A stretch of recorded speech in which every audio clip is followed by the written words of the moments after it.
தமிழர் வீரம், தமிழர் கலாச்சாரம், தமிழர் பண்பாடு, தமிழர் வணிகம் போற்றும் உலகத் தமிழர்களின் செய்திகளை உடனுக்குடன் வழங்கும் சுதேசி இணையதள தொலைக்காட்சி. அன்புடையர் வணக்கம். எல்லாருக்கும் தீபாவளி நல்ல மாதிரி நடந்து முடிஞ்சது. மகிழ்ச்சி. நான் பயந்த மாதிரிலாம் அந்த சுதேசி வணிகர்கள், அந்த பட்டாசு வியாபாரம் பண்ணுறவங்கெல்லாம் மழையினால் பாதிக்கப்பட்டுருவாங்களோ அப்படிங்கிற பயம் இருந்தது. அதை தான் பதிவு போட்டிருந்தேன்.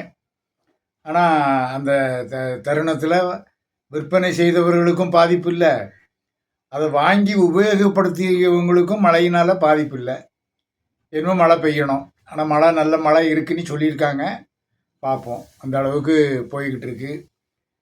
இனிமே தீபாவளி பண்டிகை முடிஞ்சு போச்சு. இனிமே அடுத்தது நமது மாநாடு வேலைகள் நடக்க இருக்குது. இந்த மாதிரி ஒரு தேர்தல் விழிப்புணர்வு மாநாடு நம்ம 11ஆம் மாதம் நடத்தியே ஆகணும். கொஞ்ச நாள் தான் இருக்குது.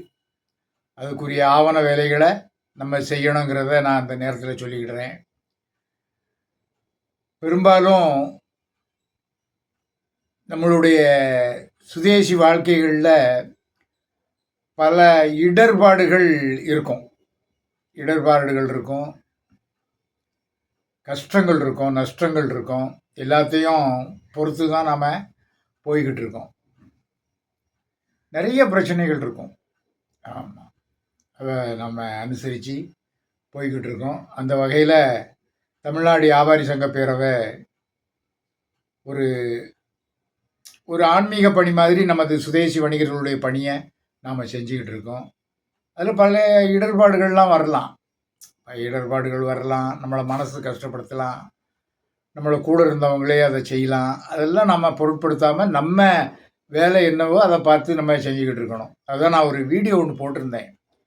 எனக்கு அது ரொம்ப பிடிச்சிது. நம்ம அந்த சாணக்கியா டிவி வச்சுருக்காருல்ல, அவரும் அந்த ஒரு நடிகர், எனக்கு அது பேர் சொல்ல தெரில, அந்த பேட்டியில் சொல்கிறாங்க, உங்களை குறி வச்சு கேவலப்படுத்தி அவமானப்படுத்துகிறாங்களே, அவங்கள பற்றி நீங்கள் என்ன நினைக்கிறீங்க அப்படின்னு கேட்டாங்க.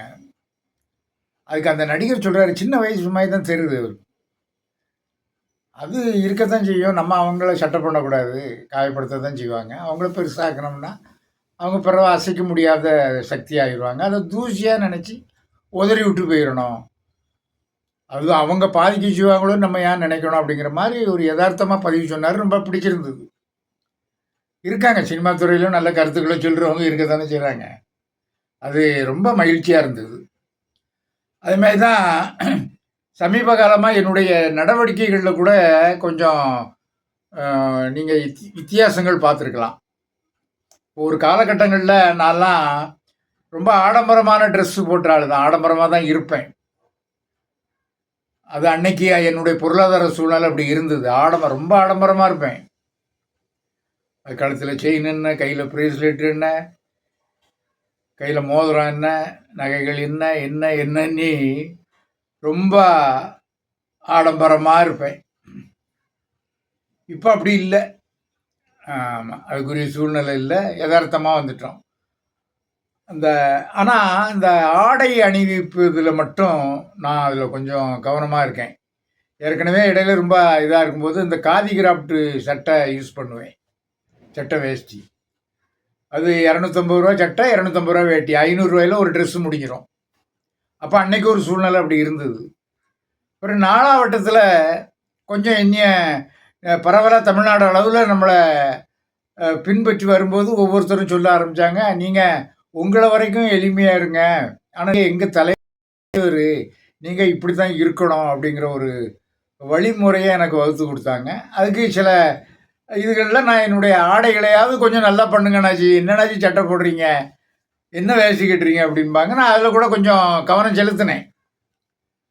செலுத்தும்போது என்ன ஆகி போச்சுன்னா, அந்த காதி கிராஃப்டில் இருந்த ஒழுங்குமுறை இந்த உயர்தர ஆடைகளில் இல்லை. சில நேரம் வேஷ்டி ஒரு கலரில் ஷேட் அடிக்கும், சட்டை ஒரு கலரில் ஷேட் அடிக்கும்.